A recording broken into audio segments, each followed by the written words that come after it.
Vanakkam, welcome my friends. How are you all? We are fine. Thank you. I hope you all are fine.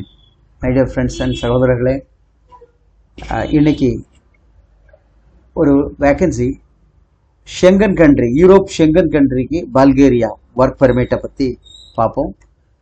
இந்த Bulgaria எங்கே இருக்குன்னு உங்களுக்கு தெரியும். இதுவும் ரீசெண்டாக ஒரு 3-4 இயர்ஸ் ஆச்சு ஷெங்கனோட இணைஞ்சது. இந்த நாட்டில் அதிக வேலைவாய்ப்புகள் கிடைக்குது. ஆனால் சுமாரான நாடு தான், ரொம்ப ரிச் கிடையாது. ஆனால் ஷெங்கன் கண்ட்ரிக்குள்ள இப்போ இறங்கணும்னா மற்ற இடங்கள்லாம் ஒர்க் பெர்மிட் வரதில்லை, வந்தாலும் விசா அடித்து சக்ஸஸ் ரேட் ஆக மாட்டேங்குது. அதனால தான் இந்த மாதிரி நாடு, அதாவது அண்டர் டெவலப்பிங் ஸ்டேஜில் வரக்கூடிய நாடுகள், ஃபார் எக்ஸாம்பிள் குரோஷியாவாக இருக்கட்டும், பல்கேரியாவாக இருக்கட்டும், ஈஸ்டோனியாவாக இருக்கட்டும், ரொமானியா, இதெல்லாம் வந்து it is under developing stage.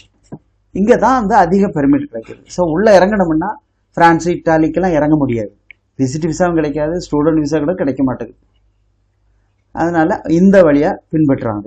So Bulgaria success rate நல்லா இருக்குது. அதனால் பல்கேரியாவுக்கு இறங்கி பிற்காலத்தில் நம்ம வேறு எங்கே மாறிக்கலாம்ங்கிற ஒரு ஹோப் உள்ளவங்க இதில் அப்ளை பண்ணலாம். அந்த ஜாப் என்ன? பல்கேரியா. ஓகே, இதில் வந்து உங்களுக்கு வேர் ஹவுஸ் ஒர்க்கு உங்களுக்கு நிறையா இருக்குது. மொத்தத்தில் யூரோப்பியன் கண்ட்ரி நிறைய இடங்களில் வேர் ஹவுஸில் எப்போவுமே ஆள் உள்ளே வந்துட்டு இருக்கோம், வெளியே போய்கிட்டு இருக்கோம். டே ஷிஃப்ட்டு, நைட் ஷிஃப்ட்டு, நிறைய ஒர்க்கர் ஒர்க் பண்ணிக்கிட்டே இருப்பாங்க. ஆனால் கொஞ்சம் ஹார்ட் ஒர்க்காக இருக்கும்.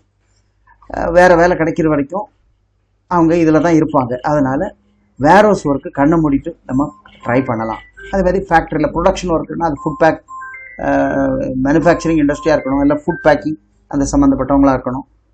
அதே மாதிரி கிளீனிங் ஸ்டாஃப்ஸ், இதில் மேல் ஃபீமேல் எல்லாரும் அப்ளை பண்ணலாம்.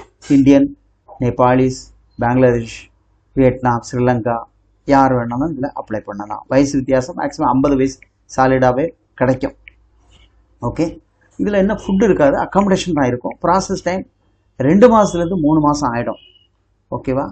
ஸோ அதனால் யாராவது இப்போ பல்கேரியாவுக்கு அப்ளை பண்ணணும். பல்கேரியாவுக்கு என்னென்னா மற்ற நாடுகளுக்கெல்லாம் police clear certificate work permit வந்து சப்மிஷன் டைமில் தேவைப்படும். ஆனால் இவங்களுக்கு முன்கூட்டியே தேவைப்படும். ஓகே, அதாவது விசா இப்போ ஒர்க் பெர்மிட் அப்ளை பண்ணி 1 மாதம் ஆச்சு, ஒரு அடுத்த வாரத்தில் வரப்போகுதுன்னா இப்போ பிசிசி கேட்பான். அந்த காப்பி அங்கே கொடுத்தா தான் ஒர்க் பெர்மிட் ரிலீஸ் பண்ணுவான். அப்புறம் இங்கே வந்து விஎஃப்எஸ் அப்பாயின்மெண்ட் போட்ட பிறகு நம்ம சப்மிட் பண்ணும்போது போலீஸ் கிளியரன்ஸ் சர்டிஃபிகேட் ஒரிஜினலாக நம்ம பண்ணிக்கலாம். அதுவும் அட்டஸ்டேஷன் பண்ணி அதெல்லாம் நான் பண்ணி கொடுத்துருவோம். ஸோ இந்த ப்ராசஸ் என்ன அப்படின்னு மேற்கொண்டு விவரங்கள். யூரோப்பியன் கண்ட்ரி பல்கேரியாவுக்கு போகணும். சேலரிலாம் கிளியராக மென்ஷன் பண்ணியிருக்கு. அஃபிஷியல் டாக்குமெண்ட் எல்லாமே வரும். ஆனால் ஸ்டெப் பை ஸ்டெப் பேமெண்ட்ங்கிறது புரிஞ்சுக்கணும். ஸோ இதில் விரும்பக்கூடியவங்க எனக்கு கால் பண்ணுங்கள், கீழே நம்பர் கொடுத்துருக்குறேன். உங்கள் கம்ப்ளீட் பிடிஎஃப் கொடுங்க.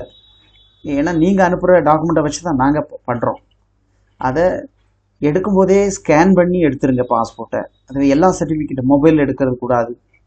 ஓகே, ஃபோட்டோகிராஃப் அதே மாதிரி 80-20 பக்காவாக கரெக்டாக இருந்தால் தான் நாங்கள் எதாவது பண்ண முடியும். இல்லைனா தரதை அப்படியே அனுப்பிச்சா அங்கே பெண்டிங் வச்சுருவாங்க, இல்லைனா அந்த வேலை நடக்காமல் கூட போயிடும். ஸோ டாக்குமெண்ட்ஸ் கரெக்டாக கொடுத்தா செஞ்சு தரலாம். என்ன டெர்ம்ஸ் அண்ட் கண்டிஷனுங்கிறத கொஞ்சம் தெளிவாக கேட்டுக்கிங்க. Okay, I will help you இந்த விஷயத்தில். 1.5 மாதத்துக்குள்ளே பெர்மிட்டு வந்துட்டா கூட விஎஃப்எஸ் அப்பாயின்மெண்ட் அதில் ஒரு 20 நாள் போயிடும்.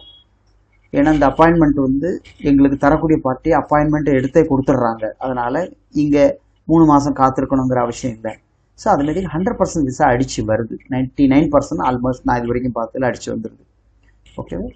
ஸோ அதனால் மேக்ஸிமம் ஒரு 3.5 மாதத்தில் ஏறி போயிடலாம். இதான்.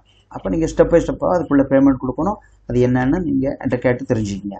ஓகே, இதை வேறு நண்பர்களுக்கு கொடுங்க, ஷேர் பண்ணுங்கள். வேறு வேக்கன்சி வருது, அதையும் பாருங்கள். Thank you my dear friends. Subscribe பண்ணுங்கள்.